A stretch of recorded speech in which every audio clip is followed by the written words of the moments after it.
Okay, everybody, welcome to Scranton City Council's 5:45 p.m. caucus. Today is Tuesday, May 5th, 2020. Hello to all the fellow council members, Solicitor Hayes, Mrs. Reed, and Ms. Carrera. We have a couple things to discuss today. The agenda is a little light. There's no new legislation. There's just a couple third order items. One of the things that I want to start with before I send it around the room here to see if anyone has anything that they have to add is Tuesday, June 2nd is Election Day, which is technically a holiday. And under normal circumstances, as Lori had pointed out in her email this week, City Hall would be closed. Past practice has been if City Hall is closed on a holiday and it happens to fall on a meeting day, the council has not met. I would prefer to reschedule the meeting that week. So just wanted to float it out to all of you to see if you wanted to reschedule to Monday or Wednesday or figure out a day that would work best for you. We don't have to decide right now, but if everybody wants to, send an email to Lori letting her know the day that works best for you, and we can work on rescheduling that. Okay. Does anybody have any issues with rescheduling the meeting? Not at all. No? Okay. I don't. I'm good any night that week. Okay. I'm back to more of my typical work schedule. So Tuesday and Thursday nights during the week only work for me. So if it's a Thursday, I can make it. Okay. All right. So I'm free pretty much any night of the week too. So, all right, we'll work that out over the next week or so, and then we'll just make sure you get your availability to Lori, and Lori and Kathy will work out the ads and all that. The second thing I had was in third order. Just wanted to point out that we do have the street sweeping program. Lori, I don't know if that's on the city's website yet. Usually they do put it up. So I haven't had a chance to check, but if it's not, if you could just send a note. Again, I know sometimes people will go to the website to look for the schedule. Okay. So that would be great. Thank you. I'll check. You're welcome. The other thing, Kevin had sent out an email. Him and I were talking a few days ago about I was in the paper about the DEP having a public hearing about the landfill expansion. This has come up in the past. I've been on record against it. I don't know how everybody else feels about it, but what I would like to do is to get council on the record so that we can submit a comment as a body opposing the expansion of the landfill. So does anybody have any thoughts on that? I'm in. Okay. I'm in. I'm also on record as being against the expansion. So I'm happy to be a part of that letter. Yep, send it over when you have it. Okay.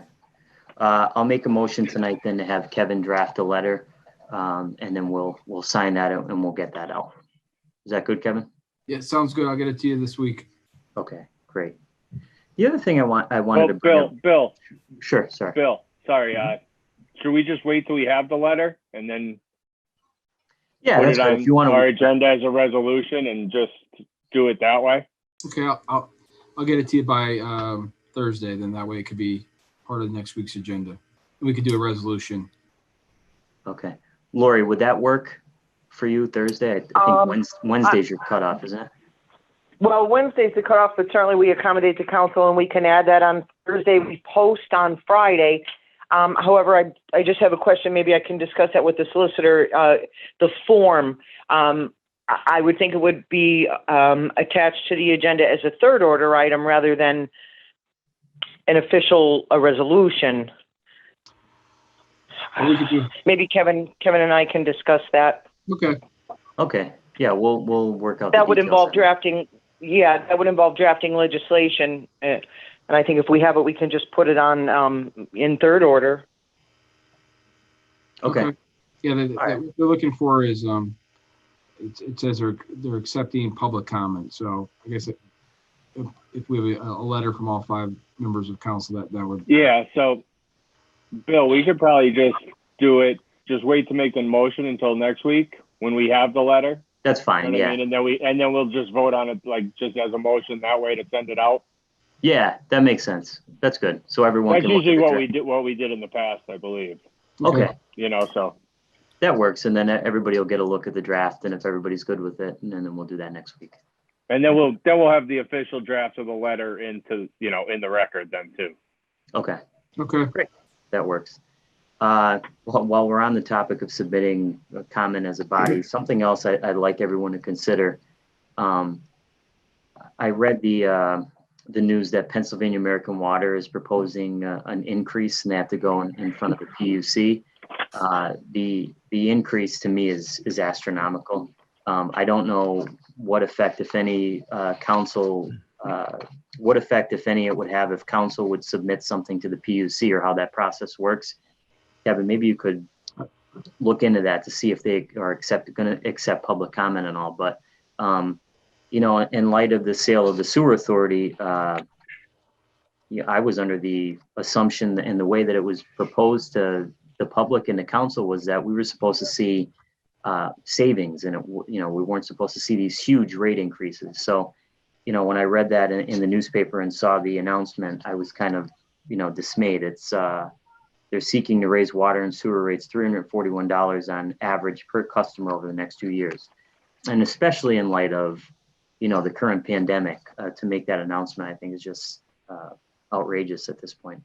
So, And I think, because I actually have the letter that I got, because I was going to bring that up too to see what we could do. But just for an example, they have on here is like, if your current water bill is $58, the proposed year one a month, the proposed year one increase would put that up to 66. okay. So just something to consider. Kevin will look into that. Yeah, I'll look into it. Okay. That's really all that I mean, I have a couple other things that I'm going to talk about in terms of citizens' requests. The other thing before I turn it over to Lori and Kevin to see if they have anything is the gas card audit. Al Lucas is, hopefully everybody has seen now, has provided more than enough information to satisfy any concern that I had. And the only concern really that I had was when I read the report, and there was that one line in there which I think had been misconstrued. But besides that, he provided detailed documentation, detailed explanation. In fact, I think he provided more detailed information than almost anybody else besides maybe Chief Graziano, who had a backup log of everything. But this notion that, or this, you know, this notion that he's somehow the focus of this whole gas card audit is I think ridiculous. So I just wanted to make that point to all of you, and I'm hoping that you saw the same thing that I did, that every, you know, single trip was accounted for. There was certificates attached. There was an explanation. So I did ask Mr. Moretti to make an addendum to the report. He did provide something today. I know it was sent to the administration for their review, but I don't want to put it on the agenda until the record has been corrected and the information, all the information that Chief Lucas provided was included. So before I flip it over to everybody, Kevin, do you have anything on the legal side? Just a few updates. With regard to the Act 511 appeal, the city had requested that the Commonwealth Court grant expedited review of the appeal, which would allow the matter to be decided without oral argument and on the briefs. And the court granted that request. So the city's brief is due May 8th, and the appellee's, the residents' brief is due May 22nd. So we could have a resolution on this issue by the end of the summer. Okay. And the LST hearing was supposed to proceed before Judge Thomas Munley on April 15th. That has been continued because of the emergency declaration issued by the Supreme Court of Pennsylvania, and has not yet been rescheduled, as far as I can tell. At least it hasn't been on the docket. I had a conference today with the city solicitor, Jessica Eskra, and she indicated that the administration is reviewing our ordinance, which would put certain restrictions on interdepartmental appropriations for purposes of giving raises and creating new positions that are outside the budget. So she said she would get her comments back to me within short order. And I think that's it. Did anything come up? I know the one question that a member of the public had and that I had was about the NRS contract. I had requested an update on that. I did not receive Okay. one, but I will follow up again. Okay, great. Laura, do you have anything? No, Bill, I don't. Thank you. Okay, thank you, Lori. All right, let's go around the room here. I don't have anything else. Kyle, do you have anything you want to add? I just want to, I had a conversation this afternoon with Pat Sheridan. And I mean, I know, Bill, we had this conversation before about the single tax office revenue that came in for April. So it's sort of giving us a little idea of where we're going to be. Business privilege and mercantile was down, but that's just because the due date for that was pushed too. So I don't think the actual taxes aren't as much of a concern as the delinquents are, but we're starting to monitor that and get a better picture of that. So we should probably start discussing, where we're going with that in the next couple weeks, in terms of our budget impacts and where we could cut. And Okay. And I think we should probably also get on the same page in terms of, I don't know how we would do it, is send a letter to our representatives in Congress about federal aid to municipalities. I mean, we're not going to be the only municipality that's, going to be feeling the effects of this. So I think we just need to get all on the same page in regards to that too. I don't know if anyone has any suggestions on that, on what we do there. Maybe draft a letter to our two senators and congressmen and see if, when they're discussing the next relief package of including municipalities, and at least going on the record there. Yeah, it might make sense to coordinate with the administration. Maybe it would be even more powerful. Absolutely. All as one group, because we're all looking for the same thing. But I agree that that's a good point. So we'll continue to talk about that. Anything else, Kyle? And also, I believe the refuse bills were approved and they should be going out within the next few days. Okay, good. All right, thank you. Mark, you're the next one on the Hollywood Squares here. You have anything? Okay, I just want to piggyback a little bit on the fuel card audit. Since it was presented to us last week, a couple of people approached me about a program they used to have years past. I don't know if it still exists. I'm going to ask it in fifth order, but it was where police officers would purchase their own vehicles, take them home, and they own the vehicles. They were issued probably gas cards. It was a great idea because it has a presence in neighborhoods. But I want to know if it does exist, and were them cards included in the audit process. So that I'm going to bring that up in fifth order, just to clarify. A couple of people mentioned it to me, so I'm just going to follow through for them. That's all I have. Okay, thank you, Mark. Dr. Rothchild, anything? No, I don't believe I have anything. Okay, thank you. Councilman Schuster, anything? No, nothing at this time. Okay. That's all I have for the caucus. Like I said, we don't have any new legislation. We just really have third order items. So we'll go through that in a little while. The only other thing that I'll mention in fourth order is that we did receive 3 citizens comments from 3 citizens: Patricia Nestor, Marie Schumacher, and Faye Franis. So again, as I've mentioned every week, we are taking any, there's a lot of times where we just get comment. So we are reviewing those comments, and other times we are getting questions from members of the public. So just this afternoon, I took many of the questions that Marie Schumacher had posed, and I forwarded them to the administration. Had a conversation today with the mayor, and they are, going to do their best to answer those questions and to give updates where appropriate. There were some questions too from Mrs. Schumacher that would be best addressed by the council. So I'm going to do my best, and I know every other council member is as well, to go through these and answer those questions. There was a comment. So Faye Frannis, Marie Schumacher, and Patricia Nestor. So we'll do that in fourth order. Other than that, I don't have anything else for the caucus. So we will reconvene here at 6:30. So shut your webcam off, and we'll be back at 6:30. Okay. Thanks, everybody.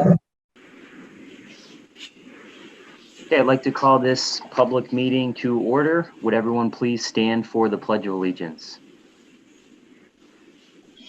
I pledge of allegiance to the flag of the United States of America and to the republic for which it stands, one nation, under God, indivisible, with liberty and justice for all. Please remain standing for a moment of silent reflection for our servicemen and women throughout the world, and also for those who have passed away in our community, especially the now 103 people in Lackawanna County who have tragically passed away from the coronavirus. Let us think about them. Let us think about their families, those who are suffering from the coronavirus.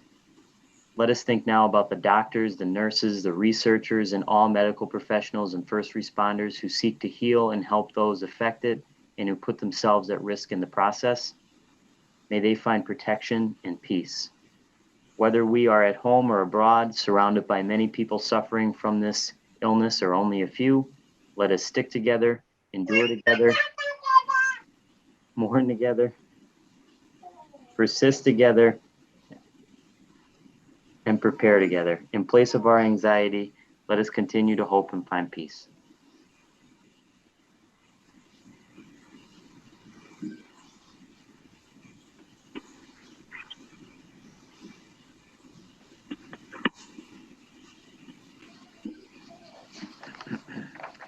Thank you. Roll call, please, Ms. Carrera.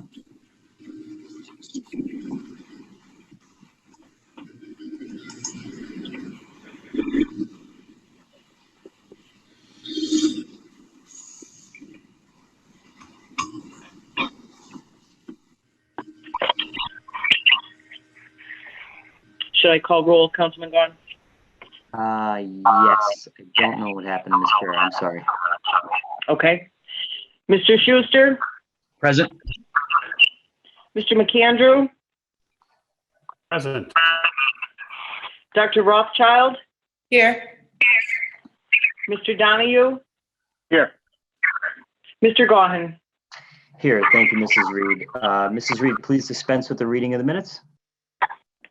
Third order, 3A, emergency declaration issued by Mayor Paige G. Cognetti, dated April 30, 2020, extending the state of emergency to May 15, 2020. 3B, proclamation issued by Mayor Paige G. Cognetti, dated April 28, 2020, extending the state of emergency in the city of Scranton. 3C, Department of Public Works, Street Cleaning Program 2020. 3D, Single Tax Office City Funds Distributed Comparison Report 2019-2020, year to date, April 30, 2020. 3E, Resolution of the Board of Commissioners of Lackawanna County, waiving the late penalty fee for fiscal year 2020, county and library real estate taxes. Thank you, Mrs. Reed. Are there any comments on any of the third order items?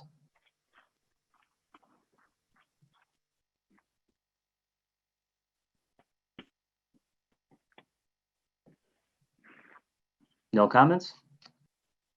Okay. If not, received and filed. Do any council members have any announcements at this time? I do. I have a couple. I'm sorry. Go ahead, Mark. Okay, so when I think of teaching or teachers, I think of a quote by Frederick Douglass. And that quote is, "It is easier to build strong children than to repair broken men. So with that said, I'd like to wish all of my colleagues, fellow teachers, a happy National Teachers Day. And President Gaughan, I'd like to wish you a happy National Teachers Day as well. Also, Cinco de Mayo, which is today, which is the anniversary of the Battle of Puebla, which was a victory in 1862 over the French forces of Napoleon. To those that are celebrating, I would like to wish them a happy Cinco de Mayo. I actually prepared before the meeting a fajita bar for my family. So that's all I have. Thank you. Anyone else have any announcements? Yeah, I just, no, go ahead. sorry, Kyle, go ahead. no, go ahead. Go ahead, Kyle. I just have one, the street cleaning program, which was in our third order. The schedule was announced and so it'll be starting next week, and it'll be starting in the North Scranton area from Green Rush Street to Market Street. Thank you. Councilman Schuster? I was just going to say that, over the course of this this whole event here, I've seen lots of people helping each other out.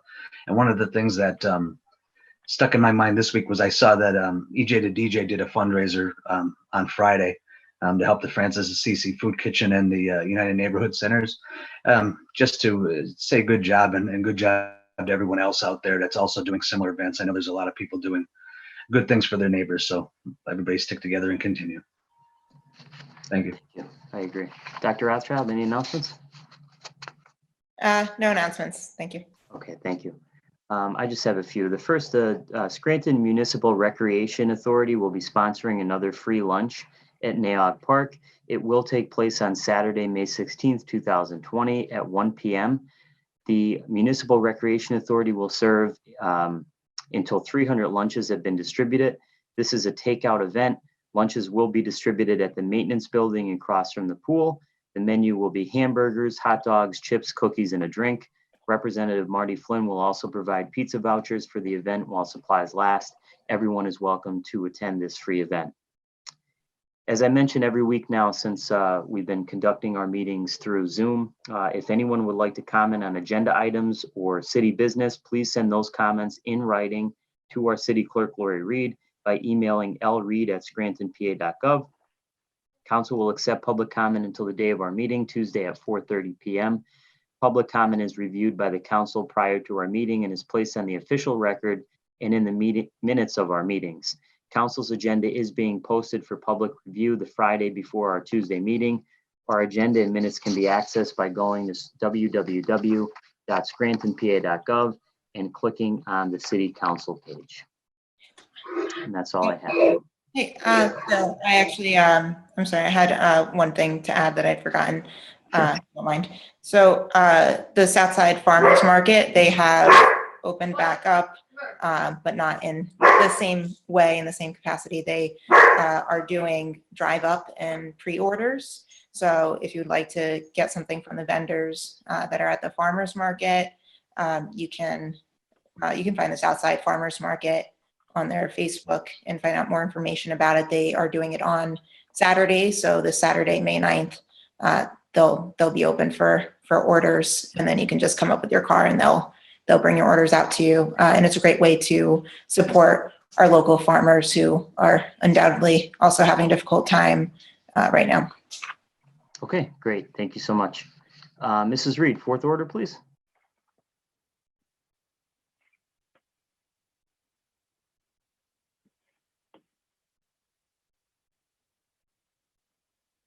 Bill, I think we lost Lori. Yes, we did. Is Kathy on the line still? She came back in. Okay, we can move ahead with, Kevin, can we move ahead with fourth order? I think Lori would have just said fourth order. Here's Kathy. Oh, Kathy, do you Fourth just order, want to? yes. Fourth order citizens participation. Okay, thank you. At this time, I'd ask if someone could please make a motion to accept public comment from the following individuals to be placed into the record and our official minutes of this meeting. They are Patricia Nestor, Marie Schumacher, and Faye Franis. Is there a motion? So moved. Second. Okay, second on the question. On the question, I'll be responding to some of Mrs. Schumacher's previous questions during fifth order. Thank you. As I mentioned in the caucus, all questions that were posed, mainly most of the questions by Marie Schumacher, were forwarded to the mayor. I think Patricia Nestor, hers were mostly comments that were made, so we did review those. And then I don't know, Faye Franis had a few questions as well, and we will try to get those answered for her. Anybody else on the question? All those in favor of the motion signify by saying aye. Aye. Aye. Aye. Opposed? The ayes have it and so moved. Mrs. Reed, fifth order. Fifth order, 5A motions. Councilman Schuster, do you have any motions or comments at this time? I do not. Okay, thank you very much. Councilman McAndrew, any motions or comments at this time? Yes, I do have a couple. So last week I requested that Mrs. Reed send an email to the business administrator seeking the amount of hours that were billable hours and how many hours the acting HR director has done since she's had that position. You know, the rate is $89 an hour. So this is a lot of money, taxpayer expenditures of taxpayers' taxes. So I have yet to hear. I'm still looking to hear that. If Mrs. Reed, could you follow up on that for me, please? Certainly. Councilman McAndrew, Yes. I spoke earlier today to the city solicitor regarding that outstanding request, and she indicated to me that they were compiling the information that would be responsive to your request. Thank you. I look forward to hearing that. Also, as chairman of public safety, I brought this up in caucus. You know, last week after the fuel card audit was presented to us, a few people came to me, posed questions. I'm posing the same, that regarding the program years ago, when there was a program in place where police officers purchased their own vehicles. And this was, you know, to bring vehicles home into neighborhoods. It's a great idea to provide presence of these vehicles in neighborhoods. My question is, and I'd like Mrs. Reed, if she would please send this to Chief Graziano and try to get an answer for me. But my question is, was this incorporated into the audit that Mr. Moretti did last week or presented last week? And also, if this program still exists, how many cars? Do they have their own cards or separate cards that maybe weren't looked at? If this still continues, I'd like to know how many cars and if it was part of the audit. That's all I have. Thank you. Thank you, Councilman McAndrew. Dr. Rothchild, do you have any motions or comments? Yes, I have a few comments. First off, last week I had received a complaint from a citizen about a traffic light, I believe on Cedar Avenue and South Side, that was out of position from a recent storm, and it was difficult to see and to be able to tell the color of the light as a result. And DPW responded very quickly to it, and I just wanted to thank them for their work in doing that. I'm sure, you know, something maybe simple to do, but things like that and the speed of their response, I think is really helpful. And just, you know, making sure that we have safe working traffic lights is great. And then something else that I wanted to bring up, you know, last week there were new announcements and a new rollout from Governor Wolf about entering into the next phase in our state. And I think as the government begins to open the state back up and certain businesses, people shouldn't let their guards down. It doesn't mean that any of this is over. There's still a lot of people who are going to get sick, a lot of people who are going to pass away as a result of complications from COVID-19. And we really need to be mindful of that it's not over. This is going to be a long battle for us, and especially up here in the northeastern part of the states, we are, I think, a lot more heavily affected than some other parts of the country. So things just to be mindful of. And it is tempting to want to go outdoors a lot with the weather becoming nicer, see friends and family when it's been so long that that we haven't seen each other. And I totally get that frustration. I think that people need to continue to wear their masks as a safety precaution, and to understand that the masks are to protect other people if you are asymptomatic. We understand if you're not sick, you're not feeling sick, you think that everything is fine, but you could still have COVID-19 and be passing it on to other people without realizing it. And that's why the masks are so important. And so if you're touching your mask and then touching another surface, or if you have your mask and you're wearing it down or, above your mouth, but not above your nose, that is still a way that you can pass COVID-19 onto another person. That's why it's very important to wear the mask properly, to avoid touching it, to avoid touching your face. If you absolutely do have to touch it, I know I wear them all day long, and it gets very tempting when you have an itch, but afterwards you need to wash your hands immediately so that you don't pass it on to another surface.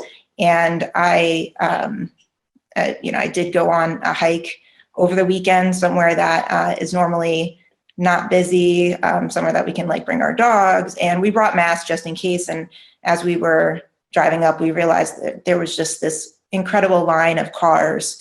And it was later in the afternoon, and there were still so many people there, and not a single person was wearing a mask. And we put it on when we were in areas that there were people around that we could possibly get close enough to people to catch something or pass something on. So just a reminder, even if you're outside, if you know that you're going to have the potential to be around people, to carry a mask with you. And one last comment, I think that because it's getting frustrating for people, that there's a tendency to want to take it out, especially on public officials. And those are the people that I think for the most part are trying to help us and to keep us safe and protected as much as possible. I don't think that they have other wishes than to do just that. And I have seen the ways that especially Dr. Rachel Levine has been treated, and she is our Pennsylvania Secretary of Health. She is extremely qualified for her position. She is actually a friend of mine and has been a past colleague. And I've been seeing a lot on social media, even from friends locally, memes passed around, and just terrible things that are attacking her personally. And I feel like when other people are being attacked, we need to stand up for them. And I just want to remind people that despite your frustrations in this time, you need to be kind to others. And I know there are a lot of people doing that and doing very positive things for the community, and I appreciate that so much. But just a strong reminder to people that things that you pass around on social media and the internet can be very hurtful to people. And I think Dr. Levine is really doing as best of a job as she can, and very focused on getting us healthy again and back to normal. Thank you. Thank you, Dr. Rothchild. President Gaughan, I apologize. I missed a couple comments on my list, and if I don't, that's okay. You know what? We'll come back to you at the end at the. Thank you. Yeah. Councilman Schuster, do you have any motions or comments? Or Councilman Donahue, I'm sorry. Do you have any motions or comments? Just to answer some of Ms. Schumacher's questions that she posed over the last few weeks. One from a couple of weeks ago about, she asked when will council begin discussing operating budget expense cuts and possible additional revenue sources. Those conversations have been ongoing and will continue to be ongoing moving forward. The fact that we got our April tax office distribution in will give us a little better idea of the impact we have moving forward. So those discussions are going to be ongoing throughout the year. She also, last week, she asked about delinquent refuse bill payments and when will the sale of receivables, when will an RFQ go out for that? My response to that is hopefully soon. Was budgeted. I know there's some concerns about whether, this crisis will impact the overall dollar figure on that, whether we'll get enough of what we put in the budget, but I think that's something we still need to put out just to see what's out there and see what's willing to be done there. The status of the migration from the business privilege or mercantile tax to a payroll preparation tax, negotiations with the school district. Those are still ongoing. That all depends on our Act 47 status. I know the school district was hoping that Senator Blake could get some revenue to fill a collection gap, because you wouldn't be paying, the business privilege or mercantile is paid all in one lump sum, whereas this would move to, the payroll prep would move to a quarterly collection, so that the school district would be missing at least 1 quarter. So Senator Blake was supposed to be looking into that. That's all up in the air now just because of everything else that's going on. She also asked, when will the list of streets be paved? When will the list of streets to be paved other than those funded by OECD be made public, and when will the RFPQ be published? I know that there was, and this was going back 2 months, that there was a draft circulating and that the specs were being put together to be put out to bid. But I think this also goes back to one of the previous points about budget questions. So I think that has to be a part of the discussion moving forward. And then lastly, the last answer I have for is, she asked, what is the city's current credit rating? And we are BBB+, which is just one rung below investment grade. So, and I think the goal is to get to investment grade. And that's all I have for tonight. Thank you. Thank you, Councilman Donahue. And as we get answers to additional questions, obviously we'll pass them along. Thank you. I just have a few comments. First, I mentioned this in the caucus, but I think it bears repeating. Last week, we received the gas card audit from Mr. Moretti. Al Lucas seemed to be, for whatever reason, the focus of the report. I want to make sure that it is in the record and that the public understands that we received documentation from Chief Lucas, detailed documentation, and a full explanation from his gas charges. And I want to read one statement that he made and is now going to be included in the report. We'll take 2018, for example. 2018, Chief Lucas traveled exactly 3,342 miles. 628 of these miles are backed up to be a Pennsylvania Municipal League meeting in Cranberry, Pennsylvania, Cranberry Township, I think it is.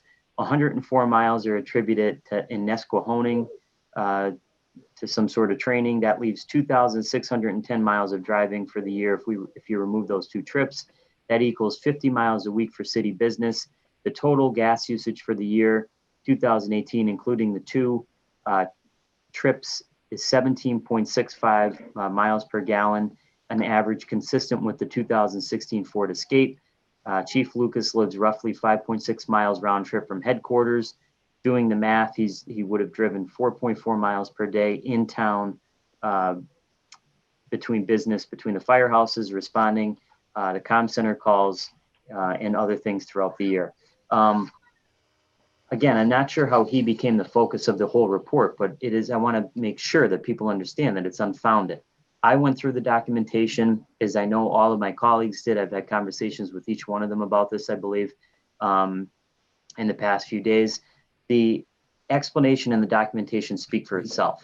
As I mentioned in the caucus, he provided more documentation and explanation than almost everyone else. And Chief Graziano did as well provide documentation and explanation.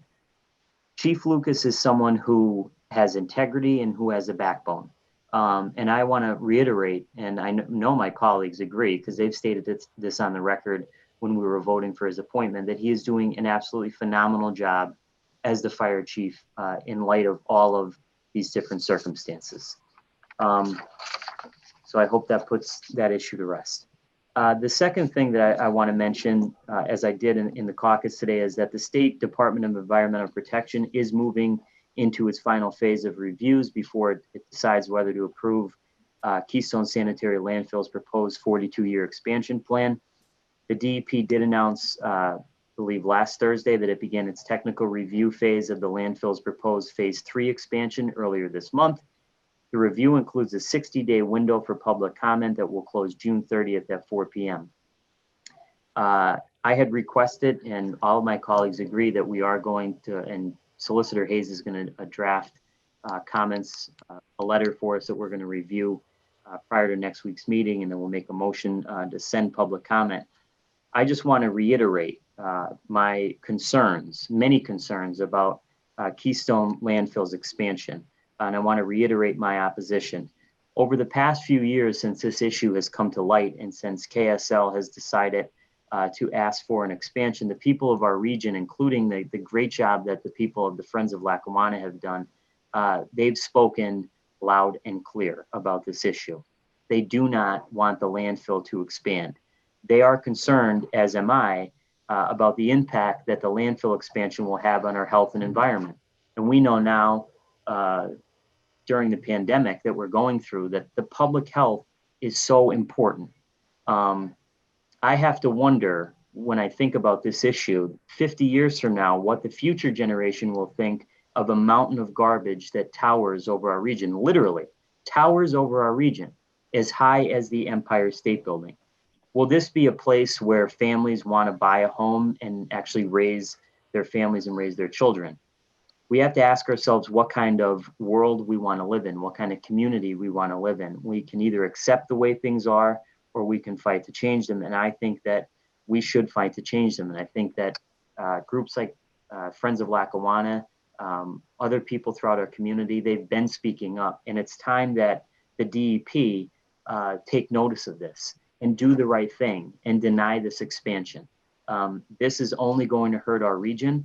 And I cannot imagine, again, seeing a mountain of garbage as high as the Empire State Building. And I honestly don't think that we should accept that, is that we just have to do it, or the argument that, well, where's the garbage going to go? I really think that we can do better than that. So I look forward to standing together as a council with the 4 of my colleagues here and sending this letter, again, stating our opposition to this expansion. The last thing I want to mention is kind of piggyback on what Dr. Rothchild said. 103 people now in Lackawanna County have passed away from the coronavirus. And if one person had passed away from this virus, it would be a tragedy. But 103 it's unimaginable, and it's absolutely heartbreaking. And I know that everyone is eager to get back to normal, but we're not there yet. We are not there yet. So I would ask, as Dr. Rothchild did tonight, to all those people who may be watching our meeting, to, just because the weather's nice, please stay home as much as you possibly can, away from large crowds. Follow the CDC guidelines, and please, I implore people, look at the news sources. People are getting their news from different sources, and a lot of the information that I see traveling around social media is flat out false. So I would implore people to make sure you're researching the sources where you're getting your information from.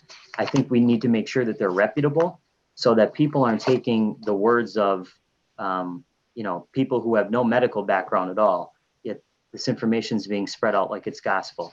We need to pay attention to the medical professionals, the scientists, the researchers, the people who actually have degrees in this type of thing.